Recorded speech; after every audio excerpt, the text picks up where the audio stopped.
कुछ मदद मांगने आया हूं। हमसे किसी इंसान की तकलीफ सहन नहीं होती, पर तुम तो एक पेड़ या पौधे तक की जान से ज्यादा परवाह करते हो। तुम्हारा दिल बहुत नेक है। मेरी उम्र तो बीत गई। मुश्किल में पड़े लोग मेरे पास मदद मांगने आते थे, पर आजकल कोई नहीं आता ताकि मुझे परेशानी ना हो। मेरा दिल तो आम लोगों के लिए धड़कता है, इसलिए उनका दर्द मुझे अपना लगता है। और जानते हो, तुम्हारी उम्र में मैं बिल्कुल तुम्हारी तरह ही था। मुझे यकीन है कि तुम जनता गैराज की जिम्मेदारी निभाओगे। मैं अपने और तकलीफ में पड़े उन सारे लोगों की तरफ से तुमसे दिल से गुजारिश करता हूं, क्या तुम जनता गैराज की जिम्मेदारी अपने कंधों पर लोगे? इतना बता दूं कि हमारे पास समय ज्यादा नहीं है। जनता गैराज को अब अपने नए मसीहा का इंतजार रहेगा।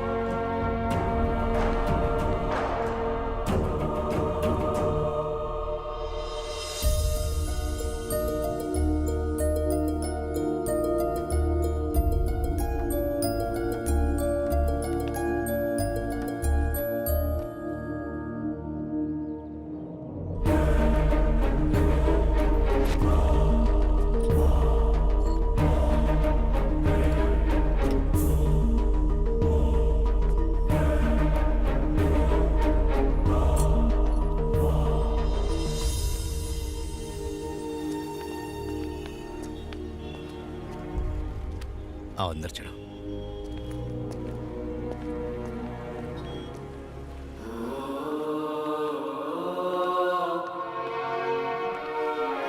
पद्मा, पद्मा।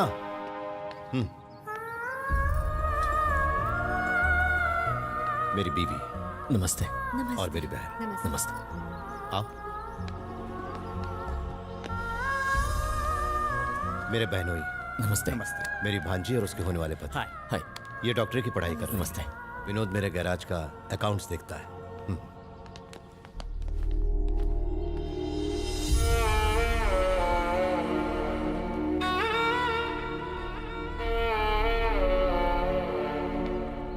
मेरा छोटा भाई और उसकी बीवी, इन दोनों को मेरे एक दुश्मन ने बेरहमी से मरवा दिया था।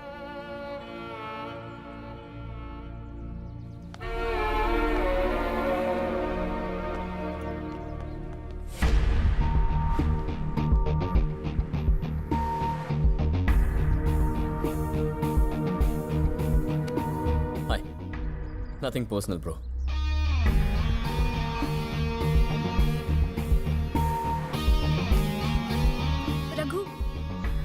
मेरी बहू।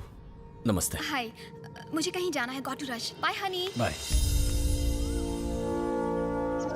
जनता गैराज में अपने अपने दर्द लेकर लोगों को आए हुए एक अरसा हो गया है। कुछ ऐसा करना होगा जिससे लोगों को ये पता चल जाए कि जनता गैराज के दरवाजे अब उनके दुख और तकलीफें बांटने के लिए फिर से खुल गए।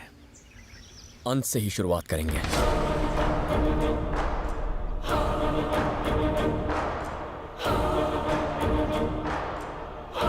वो शख्स कौन था जिसे जनता गैराज से खाली हाथ लौटना पड़ा?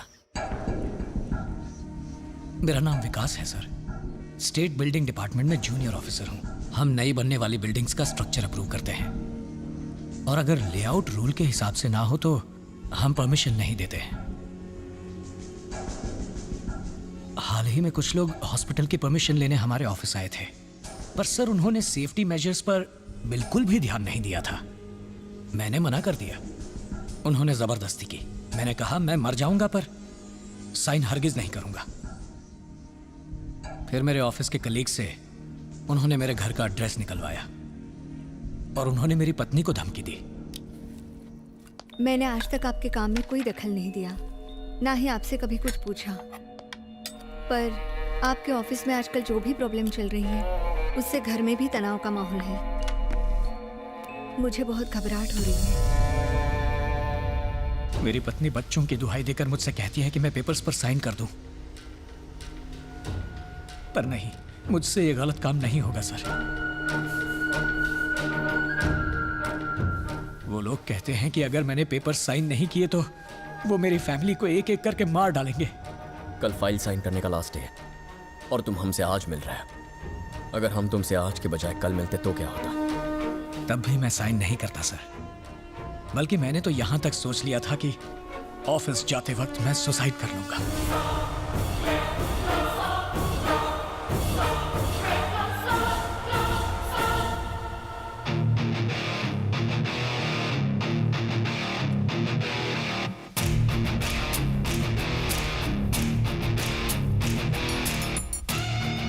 अब ये तुम्हारे अकेले की लड़ाई नहीं है, ये जनता गराज की लड़ाई है। कल का दिन हमारा होगा।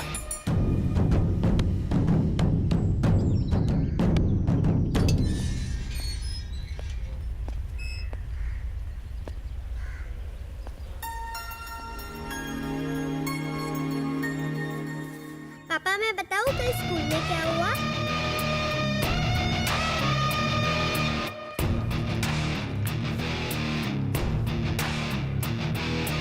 ये अभी ऑफिस से जा रहे हैं, जाके तुरंत साइन कर देंगे।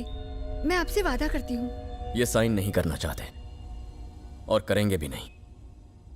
यहां तक कि इन्होंने सुसाइड की प्लानिंग भी कर ली है। इनकी तरह बनना बहुत मुश्किल है। ये लाखों नहीं करोड़ों में एक है।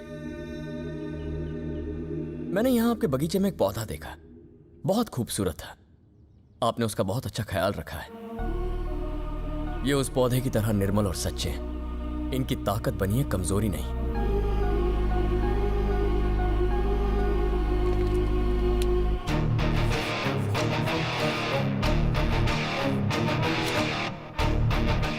ये हमारे जनता गराज का फोन नंबर है। कोई भी प्रॉब्लम हो बस एक फोन। और ये मत सोचिए कि हम शहर से दूर हैं। हम सब आपके बहुत करीब हैं। आपके और खतरे के बीच की दीवार हैं हम। चले विकास।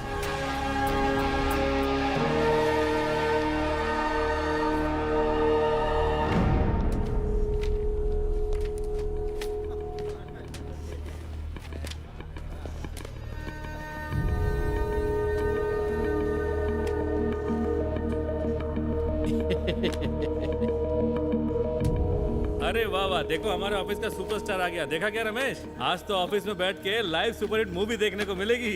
एकदम धमाल। उस मूवी का नाम होगा देगा विकास ऑटोग्राफ, वरना बेचारा खल्लास।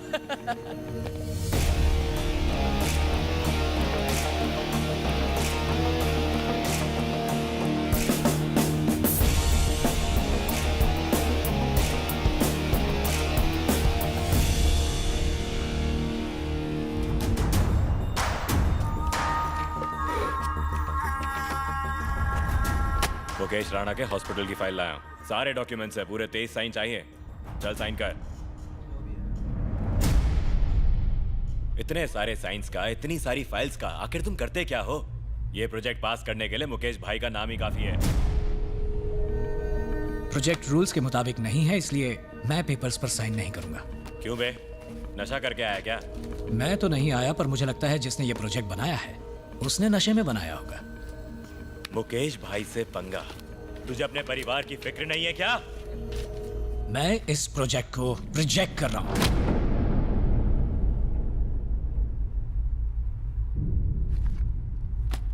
बहुत चर्बी है तुझमें। तुझे यहीं तेरे ऑफिस में जिंदा गाड़ने के लिए मेरे आदमी बाहर खड़े हुए, समझा? तू सीधे तरीके से साइन करता है या फिर मैं उन्हें अंदर बुलाऊं? वो आएंगे 2 पैरों पर जाएंगे 4 कंधों पर।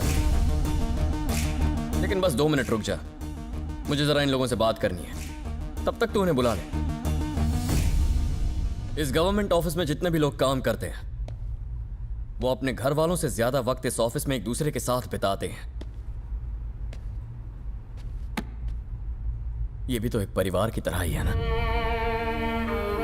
और अगर परिवार के किसी भी सदस्य को कोई भी प्रॉब्लम हो तो सारा परिवार साथ खड़ा होता है। अगर मुसीबत के वक्त परिवार वाले एक दूसरे का साथ छोड़ दें तो वो परिवार नहीं होता। सचिन फैन? हाँ। मुझे याद है जब टीम कमजोर पड़ती थी तो सचिन के कंधों पर पूरा भार आ जाता था। हाँ। आपका ऑफिस भी कुछ टीम इंडिया की तरह ही है। लोगों ने जैसे ठान रखी है कि यहां कोई तरीके से काम नहीं करने वाला। बट डोंट वरी, आपके बीच भी एक सचिन है। इसे बस थोड़ा सा सपोर्ट दो और अपने उसूलों पर काम करने दो। ये भी आपकी टीम को जिताएगा।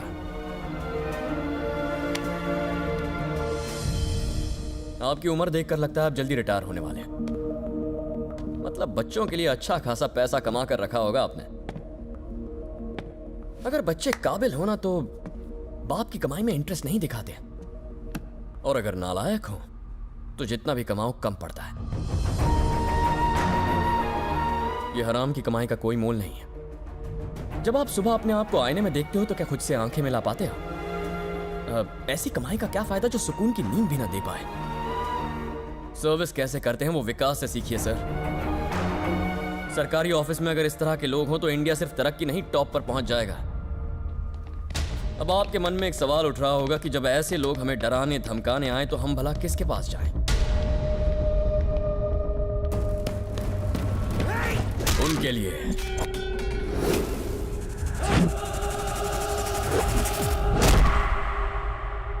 जनता गराज है।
ताकतवर लोगों को कमजोरों को डराने का बहुत शौक होता है। बट फॉर अ चेंज कमजोरों के पीछे ताकतवर लोग खड़े हैं। जनता का राज।